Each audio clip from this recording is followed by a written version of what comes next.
El 28 de febrero se celebró el denominado Día de las Enfermedades Raras, entre ellas el síndrome de Williams, una condición que afecta a cerca de 7.000 personas y que hasta hace pocos años, era muy difícil de diagnosticar. Conversamos sobre los avances con la directora ejecutiva del grupo Praedio, María Jesús Guridi, y con Nancy Bustamante, secretaria de la Corporación Síndrome de Williams. Bienvenidas, Nancy y María Jesús. Muchas gracias por esta entrevista con Mundo Plus Vanguardia. A ver, Nancy, si podemos partir contigo, que me digas en qué consiste precisamente este síndrome de Williams. Precisamente es falta de material genético en el cromosoma 7, lo que provoca un retraso psicomotor, cardiopatías como estenosis aórticas y también estenosis pulmonares. Por otra parte, las personas con síndrome de Williams generan mucha oxitocina, por lo que los hace, su característica particular es que son muy sociables, muy extrovertidos, muy confiados también, ¿no? Claro, ese es por un lado muy bueno, pero por otro es el problema porque no ven como la maldad en otra persona. Entonces, claro, eso los hace finalmente vulnerables a que sean víctimas de algún peligro adicional. Claro. Tanto con lo que hablan, tanto como con la cercanía que tienen con desconocidos, quizás. Exactamente, sí. ¿Y qué recomendaciones se pueden hacer considerando esa condición? Estar más pendiente, es lo único. Porque aunque uno les diga, ven a alguien y se dan al tiro. Entonces, es el cuidado de uno solamente. Perfecto. Sí. María Jesús, ¿es hereditario? No, no es hereditario. ¿Ya? En el caso de nosotros, y en la mayoría de los casos, es al azar. Cuando se está copiando, bueno, eso los podría explicar mejor un genetista, pero cuando se está realizando la copia del material genético, al momento de la concepción, ahí son 20 genes los que falta como un pelito que se copie. Y eso hace que provoque la falta de elastina, que principalmente eso se traduce en problemas cardíacos y en todos los problemas que mencionó Nancy. Claro, todo eso es por la falta de elastina. De elastina, sí. Y la elastina a grandes rasgos en el futuro, en el desarrollo de una persona, ¿qué función cumple? Por ejemplo, el gran problema que presentan las personas que padecen el síndrome de Williams es los problemas cardíacos. Por ejemplo, en el caso de Begoña, ella presenta una cardiopatía severa, una estenosis pulmonar de las ramas pulmonares. Por lo tanto, las venitas son mucho más duras o más tensas y eso provoca estos problemas cardíacos. Claro. ¿Y este trastorno es imperceptible a las pruebas prenatales, por ejemplo? Sí, en el caso de nosotros, todo iba bien hasta la última ecografía, la semana 37, en que se notó que ya se había detenido el crecimiento. Por lo tanto, ahí se programó que naciera como de manera de urgencia. Y a los 11 días de nacida, la neonatología ahí le diagnosticaron el síndrome. Perfecto. Nancy, ¿por qué le dicen también el trastorno del oído privilegiado al síndrome de Williams? Las personas con síndrome de Williams presentan hiperacusia.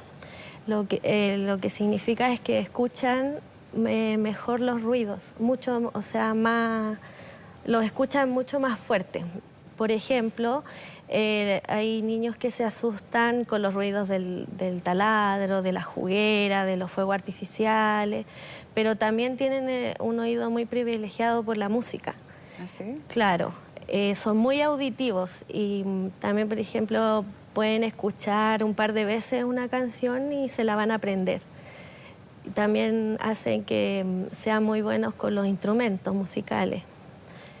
Así que tengo entendido que conocido hay una tenor que no sabe leer partitura, pero escuchando 2 o 3 canciones, 2 o 3 veces la misma canción, ella las canta. y Claro, es en muchos idiomas. hipersensible auditivamente. Claro. Y esa hipersensibilidad en cuanto al oído, bueno, tú decías, a algunos niños les puede generar una molestia adicional, por ejemplo, con cosas tan cotidianas, el ruido de la aspiradora, el ruido de la cocina. ¿Qué recomendaciones se pueden dar a los padres que nos están viendo y que tienen algunos de sus hijos con este síndrome? Porque obviamente es un sonido que les molesta y que les genera algún tipo de repudio a los niños. Es contención. Contención. Y tratar de ¿cómo se llama?, acostumbrarlos a los ruidos. En el caso personal, León conocimos su diagnóstico a los 8 años. Entonces, ¿León es tu hijo? Claro, mi Ya. hijo. Entonces, él, como no sabíamos su diagnóstico, prácticamente se tuvo que acostumbrar a los ruidos fuertes. Entonces, costumbre, contención, si le sigue dando miedo, sigue con miedo a ciertos ruidos, pero ellos lo primero que hacen es taparse los oídos. Entonces, abrazarlo y explicarle que no pasa nada. María Jesús, Sí. ¿y cuáles son los síntomas de este trastorno? Para una mamá que, por ejemplo, tiene una guaguita recién nacida y es difícil de detectar, tengo entendido, es muy difícil de diagnosticar, además. Por lo tanto, ¿cuáles son los síntomas? ¿Ya se dan más grandes, más pequeñitos? O sea, son a simple vista cuando nace un niño, como no llama la atención. En el caso de nuestra hija es que nació bajo peso Ya. y con un soplo al corazón. Y eso fue lo que llamó la atención de los médicos y se inició el estudio que finalmente determinó que tenía Begoña esta condición genética. Eso básicamente. ¿Existe algún tratamiento? No. Por el momento no existe ningún No, tratamiento. no existe ningún tratamiento. Son como medidas que puedan mejorar la calidad de vida de las personas. Por ejemplo, hacer seguimiento con genetista, con el cardiólogo, pero tratamiento no existe porque al ser una condición genética es como querer cambiar el color de la piel o Claro. cambiar el color de los ojos. Y también yo creo que hay que potenciar las habilidades o las capacidades que tienen estas personas, la empatía, la alegría, lo musical, o sea, no quedarse solo en el lado como que a ellos les molesta, sino, por ejemplo, nosotros con Begoña hemos tratado de potenciar lo máximo esta hipersensibilidad musical, Claro. con instrumentos, baile, y de cierta manera nosotros también nos hemos impregnado con esta condición, con ser mucho más empáticos con el resto, más afectuosos, más cariñosos.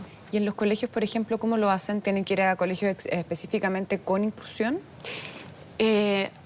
Porque me imagino Lo que también ideal- cuando son más chicos pueden ser incluso discriminados. Lo ideal en el tema de la educación es que ellos tienen como la capacidad de mimetizarse o de imitar ciertas conductas positivas.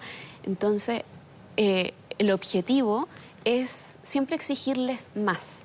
¿Mm? Y tratar de introducirlos a los colegios, a los jardines infantiles, al mundo real, siempre considerando este como cupo de integración y de especialistas que puedan ir apoyándolos a ellos en el día a día, más la contención y apoyo de la familia. Y ustedes, por ejemplo, en la corporación, ya para ir cerrando, ¿se han visto que falta educar a la sociedad, sobre todo con el tema de la tolerancia, el tema de la no discriminación, el tema de la inclusión, el tema de que no es simplemente una enfermedad, sino que son habilidades distintas y que claramente tienen que tener un distinto tipo de trato, pero que perfectamente pueden estudiar, pueden trabajar? ¿Hace falta como sociedad ese tipo de educación? Es lo principal. Una de las barreras más grandes es la sociedad. Empezando de niños, de muy chicos. Es problemático conseguir un jardín, es problemático conseguir un colegio, porque a pesar de que los colegios tienen que tener integración, no todos son buenos. Y hemos tenido papás con muchos problemas en donde los aceptan, pero no les dan la atención que se debería. Entonces, en ese sentido, estamos muy muy lejos de la aceptación. Después viene en el campo laboral, a lo largo de toda la vida de una persona con discapacidad es un problema, la sociedad, sí. Y ya ahora sí que para ir cerrando, ¿tienen algún rasgo característico los niños y las personas que padecen de este trastorno? Sí, en la cara. ¿Se lo puede describir un poco? La nariz puntiaguda y, o sea, más para arriba y redondita. O sea, les dicen que es como cara de duende. Los labios anchos, el mentón más pequeño. Eso es como el rasgo general, sí. Bien, bueno, muchas gracias Nancy y María Jesús por esta interesante conversación. Gracias a ti. Bien, y con esto nosotros nos empezamos a despedir. Queremos agradecer a todos nuestros invitados y nos vemos en una nueva edición de Mundo Plus.